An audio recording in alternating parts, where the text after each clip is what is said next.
Una cliente en mi café gritó: «Tu bebé está naciendo al otro lado de la calle ahora mismo, y esto es lo que estás haciendo». Estaba preparando un café con leche de vainilla cuando esta mujer comenzó a gritarme desde el otro lado del mostrador. Su cara estaba roja brillante como si hubiera estado corriendo. «Tu bebé está naciendo al otro lado de la calle ahora mismo, y esto es lo que estás haciendo». Terminé de verter la leche y la miré, confundido. «Señora, solo estoy haciendo mi trabajo». Ahí fue cuando las cosas se volvieron locas. Ella realmente rodeó el mostrador, lo cual los clientes no pueden hacer, y agarró mi brazo lo suficientemente fuerte como para dejar marcas. Sus uñas se clavaron en mi piel a través de mi camisa de trabajo. «Vámonos», dijo, tirándome hacia la puerta. «Estuviste ausente durante todo este embarazo, pero no te vas a perder el nacimiento de tu hija». Traté de alejarme, pero tenía un agarre mortal en mí. Mi gerente Diego solo se quedó parado con la boca abierta, sin ayudar en absoluto. «Señora, no tengo esposa, y ciertamente no una embarazada», dije, tratando de entender qué estaba pasando. Ella resopló y me arrastró más fuerte. «Sí, porque nunca te molestaste en conocer a Valentina o al resto de sus amigos y familia», me escupió. Mi cerebro estaba dando vueltas tratando de pensar en cualquier Valentina que conociera. Repasé cada chica con la que había hablado en el último año. Nada. Ninguna Valentina en el trabajo o gimnasio o en cualquier lugar. «Nunca he conocido a una Valentina antes», dije. Se detuvo en la puerta del café y se giró para mirarme fijamente. «Más te vale no decir eso en la sala de partos». Antes de que pudiera discutir más, me arrastró a través de la calle al hospital. La sala de emergencias estaba llena, pero ella marchó directamente pasando a todos hacia la sala de maternidad como si fuera dueña del lugar. En el escritorio de registro, había una enfermera joven con un tatuaje de mariposa en la muñeca que levantó la vista e inmediatamente me frunció el ceño. «Entonces, ¿este es el tipo?», le preguntó la enfermera a la mujer loca. «Sí, este es él», dijo la mujer. «¿Puedes creer lo irresponsable y tóxico que es? Ni siquiera recuerda su nombre». La enfermera movió la cabeza hacia mí, como si fuera la peor persona del mundo. «Habitación 367. Todos te están esperando». Quería correr, pero la mujer aún tenía mi brazo en su agarre de hierro. Me empujó al ascensor y presionó el botón para el tercer piso. Cuando las puertas se abrieron, había una pareja mayor parada en el pasillo. El hombre era alto y calvo con brazos como troncos de árbol. La mujer era más baja con la misma nariz que la señora loca que me había secuestrado. «Deben ser los padres de Valentina», dije, esperando que fueran razonables. La cara del padre se puso morada. «Vergonzoso», gruñó, y luego realmente escupió en mis zapatos. La madre solo me miró fijamente con puro odio. «¿Cómo te atreves a aparecer ahora después de todo lo que le hiciste pasar a nuestra hija?». Estaba a punto de explicar que no tenía idea de lo que estaba pasando, cuando un chico más joven salió de una habitación al final del pasillo. Estaba construido como un jugador de fútbol americano con cabello rubio y una mandíbula que parecía que podía cortar vidrio. Caminó directo hacia mí y sin advertencia me golpeó en la cara. El dolor explotó a través de mi mandíbula y saboreé sangre. Tambaleé hacia atrás contra la pared sosteniendo mi cara. «Lo siento», dijo, tronando sus nudillos. «Necesitaba sacar eso». «¿Quién eres?», murmuré a través del dolor. «Soy Mateo, el novio de Valentina», dijo. «El que ha estado ahí para ella mientras tú pretendías que no existía». Cada persona que conocía seguía dándome estas miradas mortales. Un doctor pasó y movió la cabeza hacia mí. Una mujer embarazada en silla de ruedas realmente siseó. Nadie me creyó cuando dije que no sabía quién era Valentina. Finalmente, Mateo me empujó hacia la habitación 367. «Entra ahí. Está a punto de dar a luz». La sala de partos era caos. Las enfermeras corrían con equipos y las máquinas pitaban por todas partes. Había una mujer en la cama gritando, pero no podía ver su cara por todo el personal médico alrededor de ella. Un doctor en bata azul señaló una silla en la esquina. «El padre se queda ahí hasta que estemos listos», dijo. Me senté aún sosteniendo mi mandíbula adolorida. Los gritos se hicieron más fuertes y luego de repente pararon. El llanto de un bebé llenó la habitación. Las enfermeras estaban limpiando algo y envolviéndolo en una manta rosa. «Puedes venir a ver a tu hija ahora», me dijo una de ellas. Mis piernas se sintieron como gelatina mientras caminé hacia la cama. Mientras me acercaba, el personal médico se hizo a un lado y finalmente vi la cara de la mujer. Todo encajó de una vez. La habitación comenzó a girar. Valentina, sí la conocía. Esa fiesta en casa hace 6 meses cuando estaba completamente borracho. Nos habíamos besado junto a la piscina y luego nada. Me desmayé y desperté en casa. Nunca la volví a ver ni recordé su nombre hasta ahora. «Estás loca», dije, mirando fijamente su cara exhausta. «Quiero una prueba de paternidad hecha ahora mismo». Rió débilmente. «No hay necesidad. Mateo es infértil. Fui a esa fiesta específicamente buscando un padre». Me congelé. «¿Qué? Solo te lo digo ahora porque voy a necesitar manutención infantil», dijo sosteniendo al bebé llorando. «Felicidades, papá». Miré alrededor. Esto no va a pasar, y comencé a caminar hacia la salida. Su padre me bloqueó. Su pecho estaba a centímetros del mío, y podía oler café en su aliento mezclado con antiséptico del hospital. La madre de Valentina apretó su agarre en mi otro brazo, sus dedos clavándose en los moretones que ya había hecho arrastrándome aquí. Miré entre ellos, tratando de descubrir si podía empujar sin lastimarme peor de lo que ya estaba. El padre era más grande que yo por al menos 25 kilos, y tenía esa mirada que la gente tiene justo antes de golpear a alguien. Mi cerebro estaba calculando cuánto problema tendría si me abría paso peleando, versus cuánto peligro corría si me quedaba. Detrás de ellos, Valentina estaba diciendo algo a las enfermeras, pero no podía escuchar por la sangre corriendo en mis oídos. El bebé aún estaba llorando ese llanto de recién nacido, que suena como una alarma de coche. Traté de dar un paso hacia la ventana, pero la madre se movió conmigo, bloqueando ese camino también. Me tenían acorralado, y lo sabían. Mateo se movió entre yo y la puerta, y su cara cambió de esa mirada enojada a algo más que no podía leer. Puso su mano en el hombro del padre de Valentina y lo empujó un paso hacia atrás. «Déjenlo ir», dijo Mateo, y todos en la habitación se quedaron callados, excepto el bebé. El padre de Valentina se volteó a mirarlo como si le hubiera crecido una segunda cabeza. «Esto necesita ser manejado a través de abogados». «No así», continuó Mateo, y su voz estaba firme, aunque sus manos temblaban. «No pueden mantenerlo aquí contra su voluntad. Eso es secuestro o algo así». La madre de Valentina soltó mi brazo, luciendo confundida. «Pero él necesita tomar responsabilidad», dijo, y su voz se quebró. Mateo movió la cabeza. «Lo hará o no lo hará, pero no pueden forzarlo. No así». No esperé a escuchar más. En el segundo que sus dedos dejaron mi brazo, corrí hacia la puerta. Corrí pasando a Mateo y al padre que trató de agarrarme pero falló, hacia el pasillo donde otras habitaciones del hospital tenían sus puertas abiertas, y la gente me miraba mientras corría. El ascensor era muy lento, así que tomé las escaleras, tomándolas de 2 en 2 y casi cayéndome 2 veces. Mis zapatos de trabajo no estaban hechos para correr, y sonaban fuerte contra los escalones de concreto. Irrumpí por la puerta de salida de la planta baja, y seguí corriendo por el estacionamiento. Los autos tocaron la bocina mientras corría entre ellos, sin mirar. Mi mandíbula palpitaba donde Mateo me había golpeado, y cada respiración dolía en mi pecho. No miré atrás para ver si alguien me seguía. Solo corrí pasando el hospital, pasando el café donde había estado trabajando 1 hora antes cuando mi vida era normal, pasando 3 cuadras de tiendas y restaurantes, pasando gente en las aceras que se voltearon a mirar al tipo loco corriendo, como si alguien lo estuviera persiguiendo. Finalmente, me detuve en el estacionamiento de una tienda de conveniencia 6 cuadras más lejos, y me doblé tratando de respirar. Todo mi cuerpo temblaba tan fuerte que pensé que podría vomitar. Mi brazo dolía donde la madre de Valentina me había agarrado y podía ver marcas rojas formándose que definitivamente se convertirían en moretones. Saqué mi teléfono y mis manos temblaban tanto que me tomó 3 intentos desbloquearlo. Me desplacé a mamá en mis contactos y presioné llamar. Sonó 2 veces antes de que contestara. «Hola, cariño. ¿Qué pasa?» Su voz normal hizo que algo se rompiera dentro de mí, y comencé a llorar allí mismo en el estacionamiento. «Mamá, algo realmente malo acaba de pasar», dije, y las palabras salieron todas temblorosas y equivocadas. Traté de explicar sobre la mujer arrastrándome del trabajo y el hospital, y Valentina y el bebé y Mateo golpeándome, pero todo salió revuelto. Seguía diciendo, «Ve más despacio, respira», pero no podía ir más despacio. Dijo que se embarazó a propósito. Finalmente logré decir. Dijo que fue a esa fiesta buscando a alguien para que fuera el padre porque su novio no puede tener hijos. Mamá, ni siquiera la recuerdo. Estaba tan borracho esa noche que perdí la memoria. Hubo silencio del otro lado por unos segundos. «¿Dónde estás ahora?», preguntó. Y su voz había cambiado a esa voz de mamá que usa cuando las cosas son serias. Miré alrededor. Algún estacionamiento. No sé, una tienda de conveniencia en la calle Cuarta, creo. «Quédate exactamente donde estás», dijo. «Me estoy subiendo al carro ahora. Vamos a arreglar esto juntos porque lo que ella hizo no está bien. ¿Me escuchas? Esto no es tu culpa». Me senté en la banqueta, aún sosteniendo mi teléfono después de que colgamos. Mi mamá vive a 2 horas de distancia, así que tenía tiempo que matar. Abrí el navegador en mi teléfono y escribí, «Alguien embarazada mientras borracho sin memoria», en la barra de búsqueda. Los resultados que aparecieron me dolieron el estómago. Artículo tras artículo sobre consentimiento y si las personas borrachas pueden consentir al sexo. Hice clic en uno de un sitio web legal. Luego busqué coerción reproductiva porque había visto esa frase en uno de los artículos. Apareció una página entera de resultados. Aparentemente, hay palabras legales reales para lo que me pasó. Los artículos hablaban sobre consentimiento y autonomía corporal y derechos reproductivos. Un artículo decía que embarazarse intencionalmente sin el conocimiento o acuerdo de la otra persona es una forma de agresión en algunos lugares. Otro hablaba sobre cómo los hombres también pueden ser víctimas, aunque la gente usualmente no piensa de esa manera. Me senté allí leyendo en mi teléfono mientras la gente entraba y salía de la tienda de conveniencia, dándome miradas raras.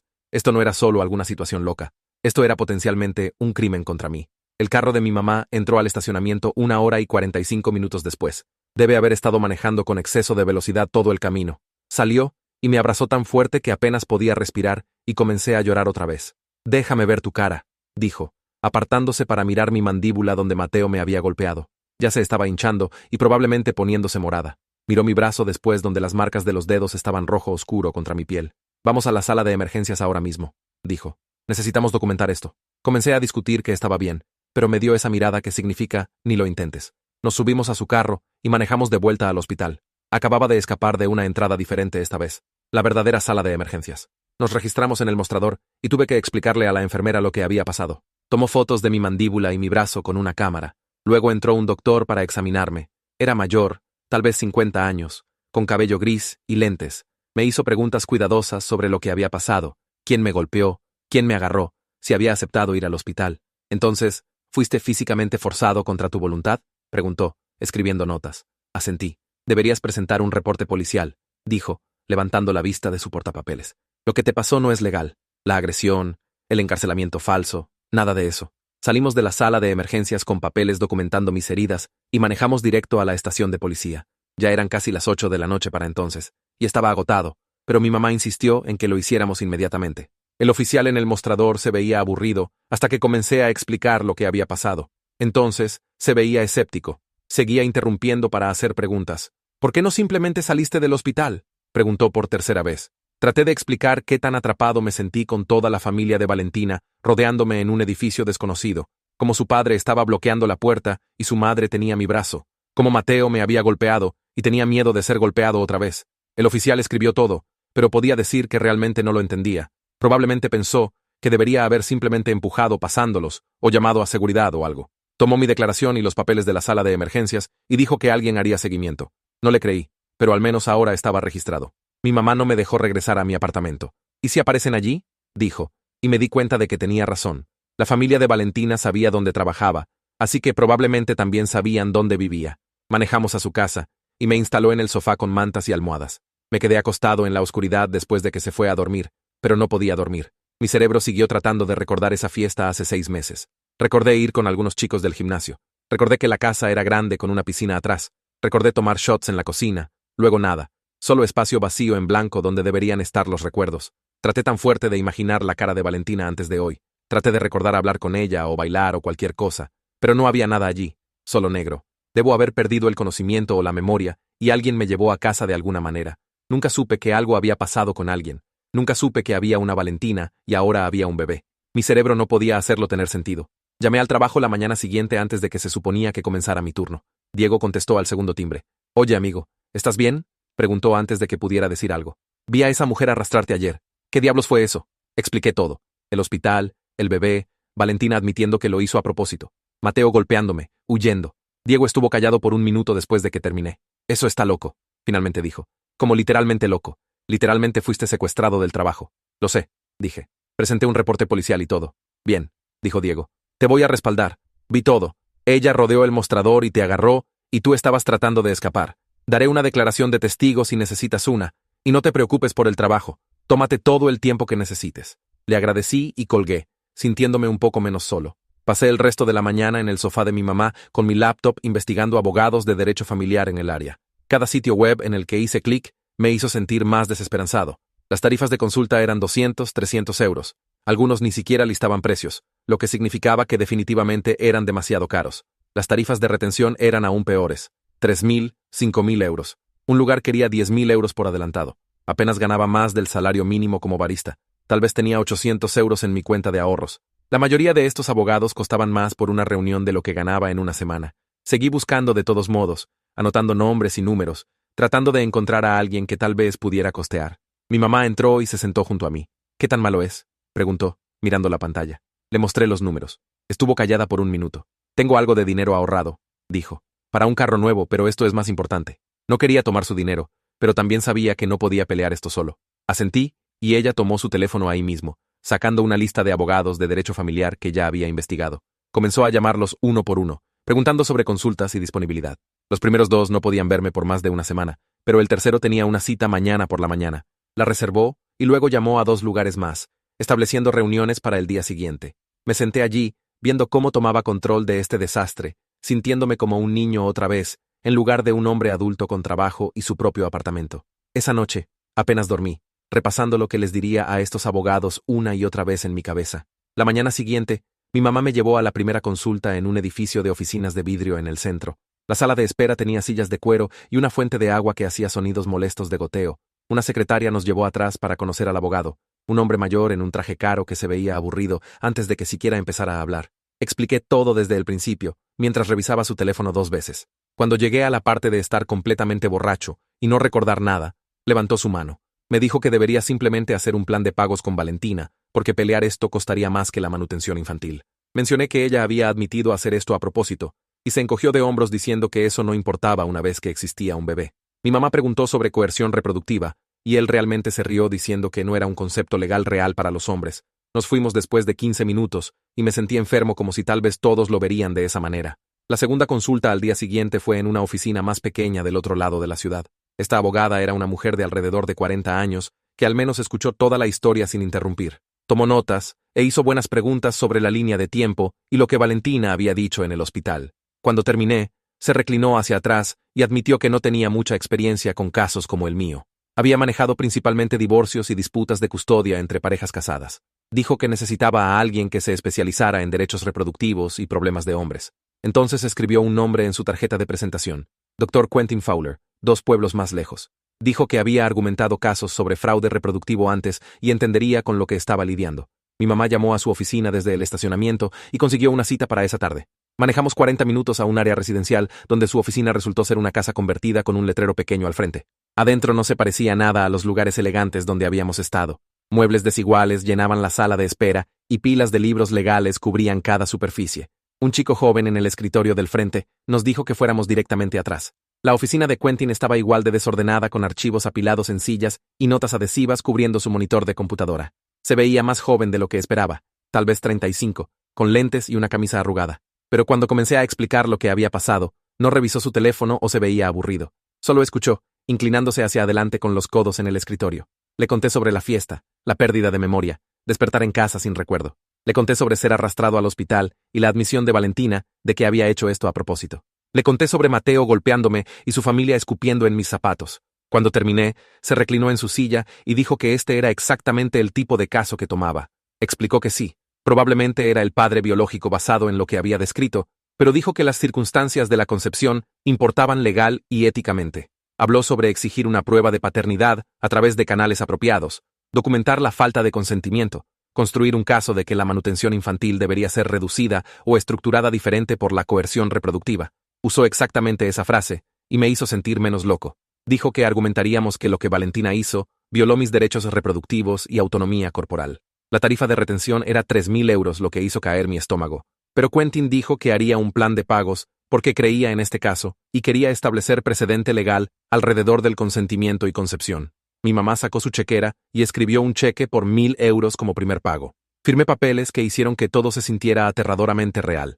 Quentin dijo que enviaría una carta formal a Valentina a través de la dirección del hospital, exigiendo una prueba de paternidad ordenada por la corte y poniéndola en aviso de que estábamos desafiando cualquier reclamo de manutención. Documentaría todo, incluyendo su admisión sobre buscarme intencionalmente como donante de esperma. Salimos de su oficina y sentí como si tal vez alguien finalmente entendiera que esto no se trataba solo de evitar responsabilidad. 2 días después, estaba trabajando el turno de la mañana en el café cuando la madre de Valentina irrumpió por la puerta. Comenzó a gritar antes de siquiera llegar al mostrador, agitando un pedazo de papel en el aire. Me llamó cada nombre que pudo pensar, diciendo que estaba tratando de abandonar a mi hija con trucos legales. Otros clientes pararon lo que estaban haciendo y miraron. El padre de Valentina entró detrás de ella, su cara roja y sus puños cerrados. Diego salió de atrás y se posicionó entre ellos y yo. Les dijo que necesitaban irse o llamaría a la policía. La madre de Valentina siguió gritando sobre la carta del abogado y cómo me atrevía a cuestionar la paternidad cuando todos sabían que el bebé era mío. 3 clientes regulares que habían estado sentados junto a la ventana se levantaron y se pararon cerca de Diego, sin decir nada, pero dejando claro que me respaldaban. Diego sacó su teléfono y comenzó a marcar. Eso finalmente los hizo irse, pero no antes de que el padre de Valentina derribara una exhibición de tazas de café cerca de la puerta. Después de que se fueron, estaba temblando tan fuerte que tuve que sentarme en el cuarto trasero. Diego regresó y me dijo que no me preocupara, que todos los vieron acosándome. Dijo que 3 clientes ya le habían dado su información de contacto en caso de que necesitara testigos. Una de ellas era una regular llamada Beatriz, que venía cada mañana por un capuchino. Había visto todo y le dijo a Diego que estaría feliz de escribir una declaración sobre el acoso. Llamé a Quentin desde el cuarto trasero y le conté lo que había pasado. Dijo que escribiera todo lo que recordara mientras estuviera fresco, incluyendo los nombres de testigos. Esa tarde, presentó una petición en la corte familiar solicitando la prueba de paternidad y una orden de restricción temporal contra la familia de Valentina por el acoso y agresión en el hospital. Dijo que la fecha de la corte estaba puesta para 3 semanas. 3 semanas se sentían como una eternidad cuando mi vida se estaba desmoronando a mi alrededor. Al día siguiente, en el trabajo, estaba sirviendo un capuchino cuando un cliente alzó la voz sobre querer espuma extra. Mis manos comenzaron a temblar tan fuerte que casi tiré la jarra. Mi pecho se puso tenso y no podía respirar bien. El tipo siguió hablando, pero todo lo que podía escuchar era la voz de esa mujer gritándome. Puse la jarra y caminé al cuarto trasero. Diego me encontró sentado en una caja de leche tratando de meter aire a mis pulmones. No hizo preguntas, solo me dijo que tomara 10 minutos. Después de eso, comenzó a programarme para más inventario y trabajo de preparación atrás. Pasé mis turnos contando granos de café y organizando suministros en lugar de tratar con clientes. Ayudó, pero me sentí roto, como si ni siquiera pudiera hacer mi trabajo básico ya sin desmoronarme. Mi mamá llamaba todos los días para revisarme, y una mañana dijo que había encontrado a alguien que podía ayudar. La oficina del terapeuta estaba en una casa que había sido convertida en suites médicas. Me senté en la sala de espera sintiéndome estúpido por necesitar terapia, por algo que la gente seguía diciéndome que debería simplemente aceptar. El terapeuta era mayor con cabello gris y lentes. Me hizo explicar todo lo que había pasado. Cuando llegué a la parte de ser arrastrado del trabajo, me detuvo y dijo: lo que experimenté fue una violación de mi autonomía corporal. Usó exactamente esas palabras. Dijo: los hombres pueden ser víctimas de coerción reproductiva, y lo que estaba sintiendo era una respuesta de trauma normal. Quería llorar de alivio de que alguien finalmente entendiera que esto no era solo yo siendo difícil. Mi mamá estaba pagando por las sesiones del dinero que había ahorrado para un carro nuevo. Me sentí culpable por eso, además de todo lo demás. Entonces Valentina publicó en redes sociales. Alguien me envió una captura de pantalla porque ya la había bloqueado. La foto la mostraba sosteniendo al bebé con una larga descripción sobre cómo los había abandonado. Escribió que me negaba incluso a conocer a mi hija o ayudar con cualquier gasto. Etiquetó la página de negocio del café y 3 grupos comunitarios locales. Mi teléfono comenzó a explotar dentro de una hora. Mensajes de gente que nunca había conocido llamándome inútil y egoísta. Comentarios diciendo que debería ser forzado a pagar o tirado a la cárcel. Alguien encontró mi cuenta personal y publicó mi foto en los comentarios diciendo que así se veía un padre irresponsable. Hice capturas de pantalla de todo con manos temblorosas. Quentin me dijo que no respondiera públicamente, sin importar cuánto quisiera defenderme. Dijo que involucrarme solo empeoraría las cosas, y necesitábamos documentar el acoso para la corte. Era tortura ver extraños destrozarme online mientras no podía decir nada de vuelta. Las redes sociales del café se llenaron de comentarios sobre mí. Gente diciendo que nunca regresarían si el negocio empleaba a alguien como yo. Otros exigiendo que Diego me despidiera. Diego tuvo que desactivar los comentarios completamente y remover la sección de reseñas. Me llamó a su oficina y pensé seguro que me iban a despedir. En lugar de eso, me dijo que mi trabajo estaba seguro y que me creía, pero podía ver el estrés en su cara. La reputación del café estaba recibiendo golpes por mi causa. Ofrecí renunciar, pero se negó. Eso solo me hizo sentir peor sabiendo que estaba lastimando a alguien que había sido bueno conmigo. 3 semanas después de que Quentin presentó la petición, tuvimos nuestra primera fecha de corte. Me puse la única camisa de vestir que tenía y me encontré con Quentin afuera del juzgado. Mi estómago estaba dando vueltas. Caminamos a la sala del tribunal y allí estaba Valentina sentada en la otra mesa con su abogada. Esta era la primera vez que la había visto desde el hospital. Se veía cansada, pero me miró fijamente como si fuera el villano en esta historia.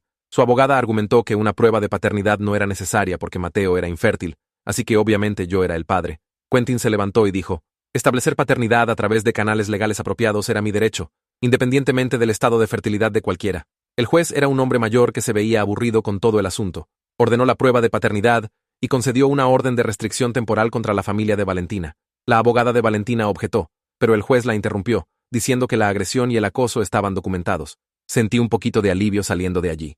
La cita de la prueba de paternidad fue en un laboratorio en un centro comercial. Me senté en la sala de espera, tratando de no mirar a Valentina que estaba frente a mí con el bebé.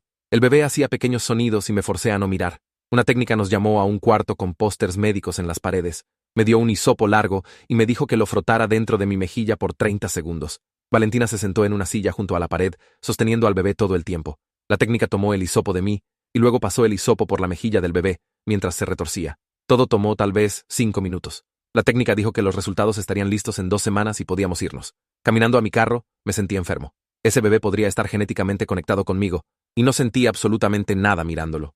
Las 2 semanas esperando resultados fueron terribles. Cada mañana, me despertaba y revisaba mi teléfono, esperando un email de Quentin. Cada día, no había nada. Mi mamá me hizo ir a ayudarla a repintar su cocina, pero seguía arruinándolo porque no podía concentrarme.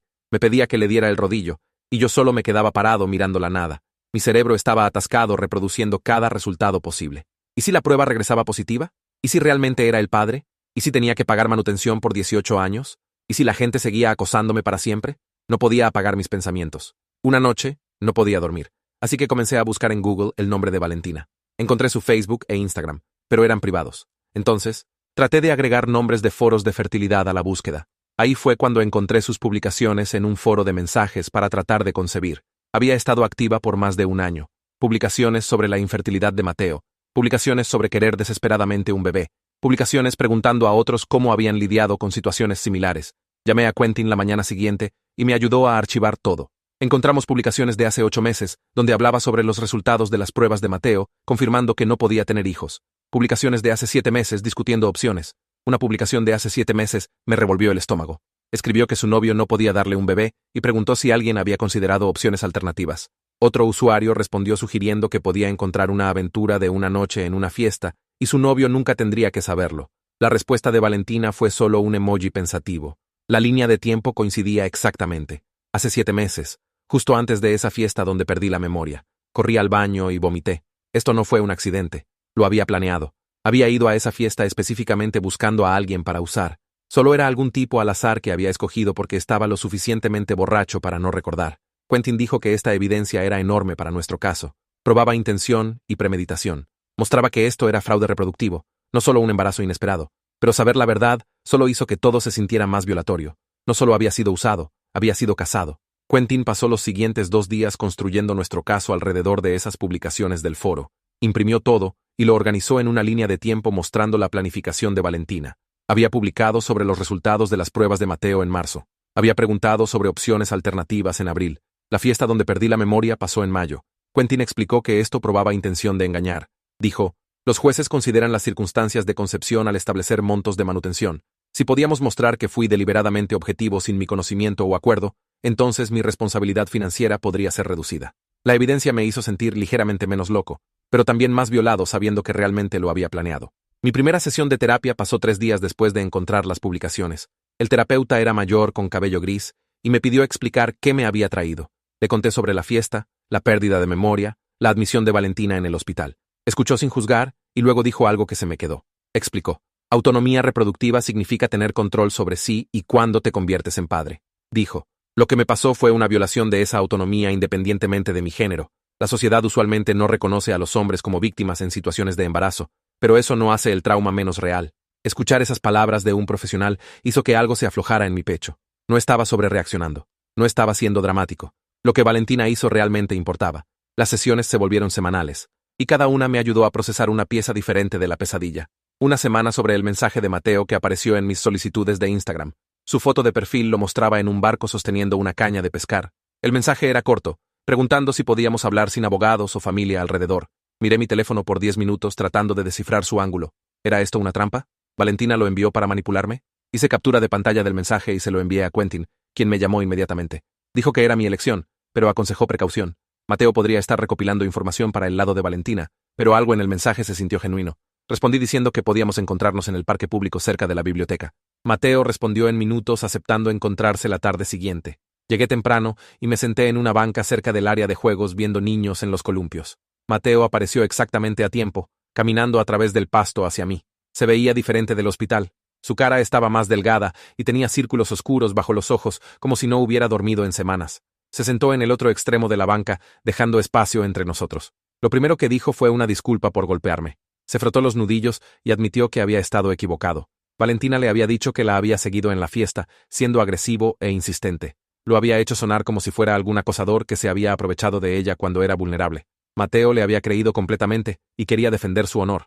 Ahora no estaba seguro de qué creer más. Le pregunté qué había cambiado su mente. Mateo sacó su teléfono y me mostró capturas de pantalla de las publicaciones del foro de Valentina. Las había encontrado de la misma manera que yo, buscando su nombre de usuario a través de diferentes sitios. Leer sus palabras sobre necesitar un bebé y considerar aventuras de una noche lo había enfermado. La había confrontado y había tratado de decir que todo era hipotético, pero las fechas coincidían demasiado perfectamente. La línea de tiempo probaba que había ido a esa fiesta cazando a alguien para usar. Mateo se inclinó hacia adelante con los codos en las rodillas, mirando fijamente al área de juegos. Comenzó a hablar sobre su relación y cómo Valentina se había vuelto controladora durante el último año. Lo había aislado de sus amigos. Había tomado todas sus decisiones sobre dónde vivir y qué hacer. Pensó que era solo ella siendo organizada y sabiendo lo que quería. Ahora se daba cuenta de que lo había estado manipulando todo el tiempo. Dijo que se sentía usado también, como si lo hubiera escogido como proveedor y cuidador, mientras iba a otro lado por el material genético que realmente quería.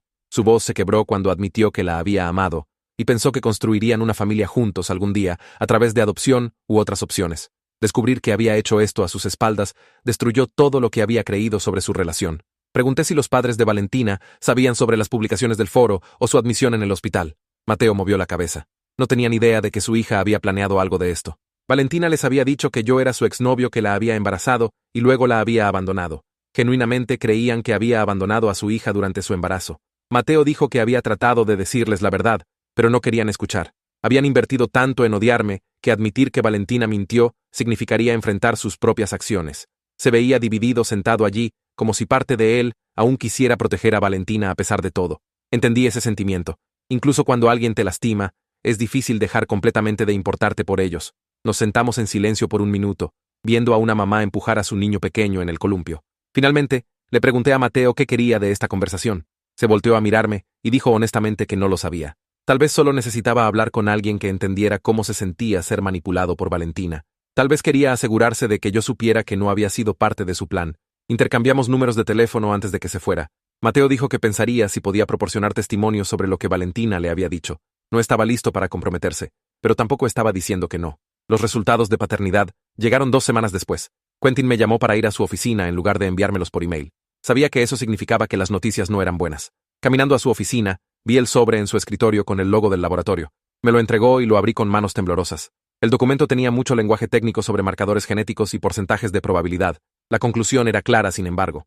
99.9% de certeza de que era el padre biológico.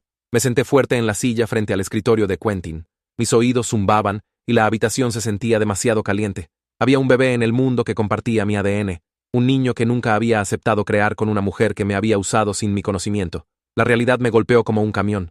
Quentin me dio un minuto para procesar antes de comenzar a hablar sobre los siguientes pasos. Dijo que cambiaríamos nuestra estrategia legal para enfocarnos en obligaciones de manutención reducidas y custodia mínima. Las circunstancias de concepción importaban. Las cortes tenían que considerar la falta de consentimiento y el fraude involucrado al determinar mis responsabilidades financieras y parentales. Explicó que tenía responsabilidad biológica ahora que la paternidad estaba confirmada, pero eso no significaba que le debía a Valentina todo lo que exigiría. Podíamos argumentar por pagos más bajos basados en la coerción reproductiva. Podíamos solicitar visitas supervisadas solamente si escogía tener cualquier relación con el niño.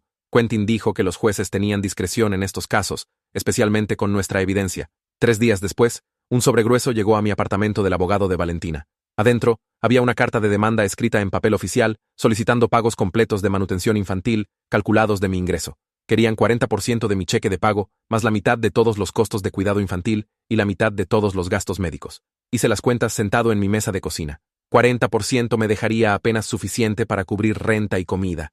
Tendría que conseguir un segundo trabajo o mudarme de vuelta con mi mamá permanentemente. La cantidad se sentía deliberadamente punitiva, como si estuvieran tratando de destruir mi vida por no seguir el plan de Valentina. Manejé a la casa de mi mamá esa noche porque no podía soportar estar solo con esos números en mi cabeza. Abrió la puerta y me miró una vez antes de jalarme adentro. Me senté en su sofá y le mostré la carta de demanda con manos temblorosas. La leyó 2 veces, y su cara se puso tensa y enojada. Comencé a hacer las cuentas en voz alta, calculando qué significaba 40% de mi cheque para renta y comida y gasolina. Los números no funcionaban sin importar cómo los reacomodara. Tendría que conseguir un segundo trabajo trabajando noches o fines de semana, solo para sobrevivir, o mudarme de vuelta aquí permanentemente y dormir en este sofá por los siguientes 18 años. Mi voz se quebró cuando dije esa parte. Y de repente estaba llorando, realmente llorando. Por primera vez desde que toda esta cosa comenzó. Mi mamá se sentó junto a mí y no dijo nada. Solo me dejó desmoronarme en su hombro. La injusticia me quemaba en el pecho. Nunca acepté nada de esto. Nunca escogí crear un niño. Ni siquiera recordé la noche que pasó. Pero de alguna manera era el que estaba siendo castigado mientras Valentina obtuvo exactamente lo que quería. Lloré hasta que me dolió la cabeza y mi garganta estaba rasposa. Mi mamá hizo té y nos sentamos allí hasta casi medianoche hablando sobre opciones. Se ofreció a dejarme mudarme de vuelta, pero podía ver la preocupación en sus ojos sobre el dinero. Apenas la estaba pasando ella misma con su salario. No podía convertirme en otra carga para ella. A la mañana siguiente, me reuní con Quentin en su oficina para discutir nuestra respuesta. Ya había comenzado a redactar papeles, argumentando por manutención reducida basada en fraude reproductivo. El documento era grueso, lleno de lenguaje legal sobre consentimiento y autonomía corporal. Me mostró secciones citando las publicaciones del foro donde Valentina discutió buscar opciones alternativas para tener un bebé. Otras partes hacían referencia a su admisión en el hospital sobre ir a esa fiesta específicamente para encontrar un padre. Quentin explicó que estábamos solicitando que la manutención fuera calculada a un porcentaje más bajo dadas las circunstancias. También quería que los arreglos de custodia fueran mínimos y solo supervisados, argumentando que no tenía relación con este niño y la concepción involucró trauma. Firmé los papeles, autorizándolo a presentar todo en la corte. Dijo que la respuesta iría al abogado de Valentina dentro de 48 horas. Parte de mí se sintió culpable por pelear contra mantener a un bebé que no pidió nacer en este desastre. Pero otra parte de mí sabía que no podía dejar que Valentina destruyera mi vida completamente solo, porque su plan funcionó. 3 días antes de nuestra audiencia en corte, mi teléfono sonó con un número que reconocí. Mateo. Casi no contesto, pero la curiosidad ganó. Su voz sonaba diferente del hospital, más callada y menos enojada. Me dijo que había estado pensando mucho sobre todo, sobre lo que Valentina dijo en esa sala de partos, sobre las publicaciones del foro que encontré, sobre cómo se había comportado durante todo el embarazo. Dijo que se estaba mudando de su apartamento y terminando la relación. Su voz se puso áspera cuando dijo que finalmente aceptó que nos había manipulado a ambos. Entonces dijo algo que hizo que mi corazón se acelerara. Estaba dispuesto a testificar en la audiencia sobre lo que Valentina le había dicho respecto a sus intenciones, sobre cómo había admitido que Mateo era infértil y necesitaba encontrar a alguien más, sobre conversaciones que habían tenido durante el embarazo, donde parecía más enfocada en conseguir apoyo financiero que en cualquier otra cosa. Le pregunté por qué estaba haciendo esto, y estuvo callado por un minuto. Entonces dijo, porque era la verdad, y estaba cansado de proteger a alguien que lo había usado tanto como me había usado a mí. Hablamos por casi 1 hora sobre logística y lo que Quentin necesitaría de él. Cuando colgamos, inmediatamente llamé a Quentin para contarle sobre la oferta de Mateo de testificar. Quentin sonaba emocionado, diciendo que el testimonio de Mateo podría ser enorme para nuestro caso. El juzgado estaba frío y con eco cuando llegamos para la audiencia. Quentin cargaba un maletín lleno de documentos mientras trataba de mantener mis manos quietas. Valentina se sentó del otro lado de la sala del tribunal con su abogada, una mujer alta en un traje caro. Valentina no me miró. Mateo apareció 20 minutos antes de que comenzáramos, asintiendo hacia mí desde el otro lado de la sala. El juez era un hombre mayor con cabello gris que se veía cansado. La abogada de Valentina fue primero, pintándome como alguien tratando de escapar de la responsabilidad. Habló sobre las necesidades del bebé y mi obligación como padre biológico. Lo hizo sonar como si hubiera sabido sobre el embarazo todo el tiempo, y simplemente no me importaba. Mi mandíbula se apretó, escuchándola torcer todo. Entonces Quentin se levantó y comenzó a presentar nuestra evidencia. Mostró las publicaciones del foro donde Valentina discutió querer un bebé a pesar de la infertilidad de Mateo. Leyó partes de su admisión del hospital, donde dijo que fue a esa fiesta específicamente buscando un padre. Habló sobre consentimiento y coerción reproductiva y autonomía corporal. El juez se inclinó hacia adelante, realmente prestando atención. Entonces Quentin llamó a Mateo a testificar. Mateo caminó al estrado de testigos luciendo nervioso, pero determinado. Bajo juramento, confirmó que era infértil y había estado en una relación con Valentina. Describió conversaciones donde Valentina habló sobre sus opciones para tener un bebé. Testificó sobre lo que había dicho en la sala de partos sobre buscarme intencionalmente. La abogada de Valentina objetó varias veces, pero el juez dejó que Mateo continuara. Cuando Quentin preguntó sobre las publicaciones del foro, Mateo confirmó que había visto conversaciones similares entre Valentina y sus amigas sobre encontrar a alguien en fiestas. La sala del tribunal se sintió diferente después del testimonio de Mateo. Incluso la abogada de Valentina se veía sorprendida. Entonces fue el turno de Valentina de subir al estrado. Se veía pequeña sentada allí, nada como la mujer confiada del hospital. Quentin le preguntó sobre las publicaciones del foro y afirmó que eran solo discusiones hipotéticas entre amigas. Dijo que nuestro encuentro en la fiesta fue mutuamente deseado y significativo. Pero cuando Quentin la presionó por detalles, su historia comenzó a cambiar. Primero dijo que habíamos hablado por horas, luego dijo que fue más como 1 hora. No podía recordar de qué supuestamente habíamos hablado. Quentin preguntó por qué nunca trató de contactarme después de la fiesta, si habíamos tenido una conexión tan significativa. Valentina se trabó con su respuesta, diciendo que había perdido mi número. Pero entonces Quentin señaló que nunca había pedido mi número según su propia declaración previa. Dijo que lo había conseguido de un amigo mutuo, pero no podía nombrar al amigo. Su abogada objetó otra vez, pero el daño estaba hecho. Valentina siguió contradiciéndose, poniéndose defensiva y enojada. Insistió que todo era mi culpa por no recordarla. Quentin preguntó sobre su admisión en el hospital, que había ido a la fiesta buscando un padre. Valentina trató de afirmar que había estado confundida después de dar a luz, que no lo dijo de esa manera, pero su voz vaciló e incluso el juez se veía escéptico. Cuando finalmente bajó, estaba llorando y su abogada se veía frustrada. El juez pidió un receso y todos se levantaron. Pensé que tendríamos una decisión inmediatamente, pero en lugar de eso, el juez dijo que estaba asignando una psicóloga de la corte para evaluar a todas las partes. Su nombre era Doctora Julieta Milan, y proporcionaría recomendaciones sobre custodia y arreglos de manutención. La evaluación tomaría 4 semanas, lo que significaba esperar aún más por respuestas. Pero Quentin se veía complacido cuando salimos de la sala del tribunal. Dijo que el juez ordenara una evaluación significaba que estaba tomando la coerción reproductiva en serio. Si hubiera desestimado nuestros argumentos, habría simplemente decidido inmediatamente. 4 semanas se sentían como una eternidad, pero también nos dio más tiempo para construir nuestro caso. Mateo nos alcanzó en el estacionamiento y preguntó cómo pensé que había ido. Le dije que su testimonio claramente había hecho un impacto. Se veía aliviado, como si hubiera estado preocupado por hacer lo correcto. Nos dimos la mano antes de que se fuera, y se sentía extraño tener esta conexión con alguien que me había golpeado solo meses antes. La oficina de Julieta estaba en un edificio médico en el centro con plantas en la sala de espera. Era más joven de lo que esperaba, tal vez finales de los 30, con lentes y una manera calmada de hablar. La sesión de evaluación duró 2 horas. Preguntó sobre mi memoria de la fiesta, y admití que no tenía ninguna. Preguntó cómo me sentía sobre tener responsabilidad biológica por un niño que nunca acepté crear. Fui honesto sobre el trauma y confusión, sobre sentirme violado aunque la sociedad no reconociera a los hombres como víctimas en situaciones reproductivas, sobre mis sentimientos conflictuados hacia un bebé que existía porque alguien usó mi cuerpo sin consentimiento. Julieta escuchó cuidadosamente y tomó notas, pero nunca pareció juzgar. Preguntó qué tipo de relación podía imaginar tener con este niño, y dije, honestamente, no lo sabía. Tal vez algún día cuando hubiera procesado todo, tal vez nunca. No me sentía como un padre, me sentía como una víctima siendo forzado a un rol que nunca escogí. Preguntó sobre la demanda de manutención y le mostré mi presupuesto, explicando cómo 40% haría imposible sobrevivir. Preguntó sobre mi trabajo y mis planes y si alguna vez había querido hijos. Le dije que tal vez algún día con alguien que escogiera cuando estuviera listo, pero no así, nunca así. Cuando la sesión terminó, Julieta dijo que se reuniría con Valentina y Mateo separadamente durante las siguientes 2 semanas. Mateo me mandó mensaje después de su evaluación diciendo que Julieta había hecho preguntas detalladas sobre el comportamiento de Valentina durante el embarazo, sobre declaraciones que Valentina hizo respecto a buscar intencionalmente un donante de esperma, sobre las publicaciones del foro y conversaciones con amigas. Dijo que Julieta parecía entender que este no era un caso típico de paternidad, que había capas de manipulación y problemas de consentimiento que importaban. Mateo se sintió esperanzado después de su sesión, y eso me hizo sentir ligeramente mejor también. Al menos, alguien en una posición oficial estaba tomando esto en serio, en lugar de solo asumir que debería aceptar todo. Mi terapeuta había estado sugiriendo por semanas que asistiera a un grupo de apoyo para hombres lidiando con coerción reproductiva.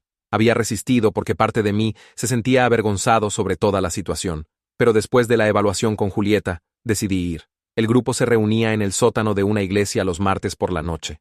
Había 6 otros chicos allí, desde principios de los 20 hasta tal vez 50. Cada uno de ellos tenía historias sobre estar atrapados por embarazos con los que no estuvieron de acuerdo. La novia de un chico había mentido sobre control natal. Otro tuvo una aventura de una noche, donde la mujer dijo que no podía quedar embarazada. Un tercero, le habían dicho que su novia tenía un DIU cuando no lo tenía. Escuchar sus historias me hizo sentir menos solo y menos loco. La sociedad no hablaba sobre hombres como víctimas en situaciones reproductivas, pero pasaba más de lo que la gente se daba cuenta. No éramos padres irresponsables tratando de escapar la responsabilidad. Éramos personas cuyo consentimiento había sido violado de maneras que tenían consecuencias permanentes. El líder del grupo habló sobre establecer límites y procesar trauma, sobre la diferencia entre responsabilidad biológica y preparación emocional, sobre cómo podíamos cumplir obligaciones legales sin pretender tener sentimientos que no teníamos. Saliendo de ese sótano de iglesia, me sentí más ligero de alguna manera, como si tal vez no estaba roto por luchar con algo que todos decían que debería simplemente aceptar. Mi mamá me llamó la tarde siguiente sonando confundida. Dijo que los padres de Valentina habían tratado de contactarla directamente. Habían llamado a su número de trabajo de alguna manera y preguntaron si podían hablar. Mi mamá se negó a involucrarse sin abogados presentes como Quentin había instruido, pero dijo que parecían diferentes de antes, menos hostiles y más confundidos. Siguieron haciendo preguntas sobre lo que realmente había pasado en esa fiesta, sobre si realmente no recordaba a Valentina, sobre la línea de tiempo de eventos. Mi mamá dijo que la madre de Valentina había sonado casi apologética, aunque realmente no se disculpó. Parecía que el testimonio de Mateo en la audiencia había plantado semillas de duda sobre la versión de eventos de su hija. Habían invertido tanto en creer que yo era el villano que cuestionar a Valentina significaba cuestionar sus propias acciones. Mi mamá les dijo que cualquier comunicación necesitaba pasar por Quentin y colgó, pero dijo que algo en sus voces había cambiado, como si tal vez estaban empezando a ver grietas en la historia de Valentina. 2 semanas después, Quentin me llamó a su oficina porque el reporte de evaluación de Julieta había llegado. Me senté frente a su escritorio mientras hojeaba las páginas, su expresión volviéndose más positiva con cada sección que leía. El reporte era de 20 páginas con notas detalladas de todas las entrevistas y revisión de evidencia. Julieta había escrito que el fraude reproductivo documentado era un factor importante que debería influir las obligaciones de manutención. Recomendó establecer pagos a un porcentaje más bajo, que aumentaría lentamente conforme mi ingreso creciera con el tiempo. El reporte también decía que solo debería tener derechos de visita supervisados si escogía perseguir cualquier relación con el niño. Julieta había incluido una sección completa sobre trauma y violaciones de consentimiento, reconociendo que tenía el derecho de establecer límites alrededor de una situación que nunca acepté. Quentin me miró y dijo, esto era exactamente lo que necesitábamos. El reporte nos dio fuerte respaldo para todo lo que habíamos estado argumentando en corte. Hizo copias y comenzó a prepararse para la siguiente audiencia programada en 3 días. Salí de su oficina sintiendo algo que no había sentido en meses, como si tal vez el sistema realmente estuviera escuchando lo que me había pasado, en lugar de solo asumir que debería aceptar todo. El juzgado estaba lleno cuando llegamos para la audiencia. Valentina se sentó en la otra mesa con su abogada, sin mirarme ni una vez durante todo el procedimiento. El juez entró, y todos se levantaron. Entonces comenzó a revisar el reporte de Julieta en voz alta. Leyó las secciones sobre fraude reproductivo y violaciones de consentimiento, asintiendo mientras revisaba las recomendaciones. La abogada de Valentina trató de argumentar que el reporte estaba sesgado y no consideraba las necesidades del niño apropiadamente. El juez la interrumpió y dijo que las necesidades del niño eran importantes, pero también el contexto de cómo el niño llegó a existir. Emitió una orden temporal ahí mismo, estableciendo manutención al 20% de mi ingreso en lugar del 40% que Valentina había demandado. La orden incluía una cláusula diciendo que la cantidad podía ser cambiada si evidencia de fraude se probaba en corte criminal. Entonces el juez concedió la orden de restricción contra la familia de Valentina por la agresión y acoso. Miró directamente a Valentina y le dijo que necesitaba parar todas las publicaciones en redes sociales y acoso público inmediatamente o enfrentaría cargos por desacato. Mis manos temblaban mientras escribía todo lo que el juez dijo.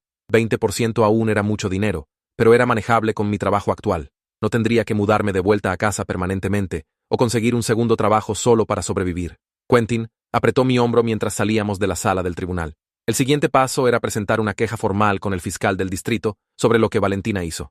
Quentin me llevó a la oficina del fiscal en el centro, en un edificio con detectores de metal y guardias de seguridad por todas partes. Nos sentamos en una sala de espera por 1 hora, antes de que una fiscal finalmente nos llamara. La fiscal era una mujer en sus 50 que se veía cansada y sobrecargada de trabajo. Quentin explicó toda la situación mientras tomaba notas, mostrándole copias de las publicaciones del foro y la admisión de Valentina en el hospital. Escuchó cuidadosamente, pero su cara me dijo que no era optimista. Cuando Quentin terminó, puso su pluma y dijo, honestamente, el enjuiciamiento criminal por coerción reproductiva era extremadamente raro. Las leyes no eran claras, y los jurados tenían dificultad viendo a los hombres como víctimas en estas situaciones. Dijo que abriría un archivo del caso y documentaría todo lo que le trajimos, pero no debería esperar que realmente se presentaran cargos. Quentin me había advertido que esto probablemente pasaría, pero escucharlo aún dolía. La fiscal sí dijo que tener una queja oficial en registro ayudaría a nuestro caso civil y documentaría el daño hecho. Me dio un número de caso y me dijo que la contactara si recordaba otros detalles sobre esa noche en la fiesta. Saliendo de la oficina del fiscal, me sentí frustrado de que el sistema criminal no ayudaría, pero también aliviado de que al menos alguien oficial había escrito lo que me había pasado. 2 meses después de ese día horrible en el hospital, finalmente me mudé de vuelta a mi propio apartamento. Mi mamá me ayudó a empacar mis cosas de su casa y me llevó a casa. El apartamento se sentía diferente de alguna manera, como si lo estuviera viendo con nuevos ojos después de todo lo que había pasado. Desempaqué lentamente, poniendo las cosas de vuelta donde pertenecían y tratando de reclamar mi espacio. Los pagos de manutención reducidos eran manejables con mi trabajo de barista, aunque aún trabajaba turnos extra los fines de semana para construir ahorros. Quentin me había advertido que Valentina podría tratar de modificar la orden más tarde si su situación cambiaba, así que necesitaba un colchón en caso de que costos de corte surgieran otra vez. Establecí pagos automáticos para no tener que pensar en ello cada mes. El dinero iba a una cuenta para el bebé, y traté de no imaginar dónde realmente iba o para qué pagaba. Mi terapeuta dijo que estaba bien cumplir mis obligaciones legales sin involucrarme emocionalmente, que podía enviar dinero sin pretender tener sentimientos que no tenía. Estar de vuelta en mi propio lugar se sentía como retomar control de mi vida pieza por pieza. Mateo comenzó a mandarme mensajes cada pocas semanas, solo para revisar y ver cómo estaba. Al principio, se sentía raro tener cualquier contacto con alguien tan conectado a Valentina, pero gradualmente me di cuenta de que teníamos esta experiencia compartida que nadie más realmente entendía. Nos encontramos para café una tarde y me contó sobre sus sesiones de terapia. Su terapeuta lo estaba ayudando a procesar cómo Valentina nos había manipulado a ambos para sus propios propósitos. Mateo dijo que estaba comenzando a salir otra vez, pero siendo muy cuidadoso sobre confianza y honestidad. Había aprendido que necesitaba a alguien que valorara respeto mutuo, en lugar de solo usarlo como proveedor mientras ella hacía lo que quisiera. Hablamos sobre cómo la sociedad realmente no tenía lenguaje para lo que nos había pasado, cómo hombres siendo víctimas de coerción reproductiva no era algo que la gente tomara en serio. Mateo se había unido a un grupo de apoyo similar al mío, y encontró útil hablar con otros chicos que habían pasado por cosas similares. Al final del café, me di cuenta de que realmente nos habíamos vuelto amigos de esta manera improbable, unidos por ser manipulados por la misma persona. Me mandó mensaje más tarde esa semana sobre un juego de básquetbol, e hicimos planes para ir juntos. 3 meses después de la orden temporal, Valentina hizo un último intento de contactarme directamente. Un mensaje largo apareció en mi teléfono de un número que no reconocí. Debe haber conseguido un teléfono nuevo o tomado prestado el de alguien más para evadir la orden de restricción. El mensaje continuaba por párrafos sobre cómo había hecho todo por amor al bebé, y no podía entender por qué estaba siendo tan difícil. Dijo que el bebé merecía un padre que se preocupara y estaba siendo egoísta, poniendo mis propios sentimientos primero. Afirmó que nunca quiso lastimar a nadie y solo quería crear una familia. El mensaje me revolvió el estómago porque incluso ahora no podía reconocer lo que realmente había hecho. No había disculpa o reconocimiento de que había violado mi consentimiento, solo más excusas y culpar a otros, haciéndose la víctima de mi supuesta crueldad. Tomé capturas de pantalla del mensaje completo y se lo reenvié a Quentin sin escribir respuesta. Respondió dentro de 1 hora, diciendo que esta era evidencia perfecta de acoso continuado, a pesar de órdenes de la corte. Su completa falta de entendimiento sobre por qué lo que hizo estaba mal, solo confirmó que había tomado la decisión correcta, manteniendo límites. Bloqueé el número y traté de olvidarlo. 6 meses después de ese día horrible en el hospital, estaba en un lugar mucho mejor mental y emocionalmente. La terapia me había ayudado a procesar el trauma de maneras que no pensé fueran posibles cuando todo comenzó. Había aprendido a establecer límites firmes con personas y situaciones, entendiendo que podía cumplir mis obligaciones legales sin sacrificar mi propio bienestar.